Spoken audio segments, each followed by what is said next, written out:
Now there's an interesting case for a name. Lips Like Sugar from Echo and the Bunnymen. And one of the first things people ask about this band is, who is Echo? Is he the singer or the guitarist or somebody? Well, none of the above, actually. And contrary to 35 years worth of stories, Echo was not the name of the group's drum machine. It was just a name thrown up by a mate in Liverpool after many, many pints down at the pub. I'm Alan Cross. This is The Secret History of Rock. And in a moment, we're going to look at something that just might freak out a bunch of guitar players. More of The Secret History of Rock coming up. Back to The Secret History of Rock with Alan Cross.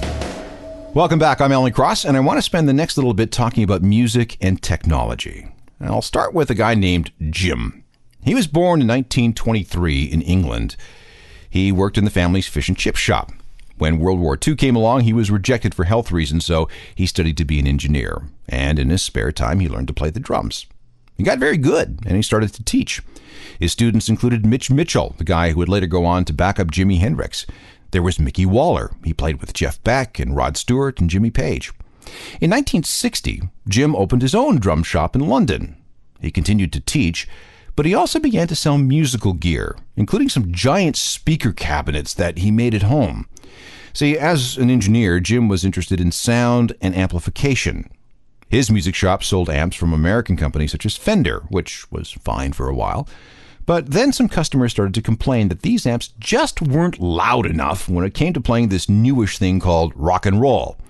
So that's why, in 1963, Jim and his people began building the loudest, cleanest, most rugged amplifiers they could.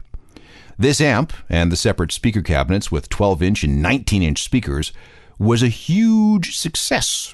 Jimi Hendrix, Jimmy Page, Eric Clapton, Kerry King of Slayer, Motley Crue, and Jay Mascis of Dinosaur Jr., as well as many, many others bought Jim's stuff. Did I mention that Jim's last name is Marshall? So, yeah, that's right. The famous Marshall Stack, the dream gear for millions of guitar players around the world, was conceived, invented, manufactured, and marketed by a drummer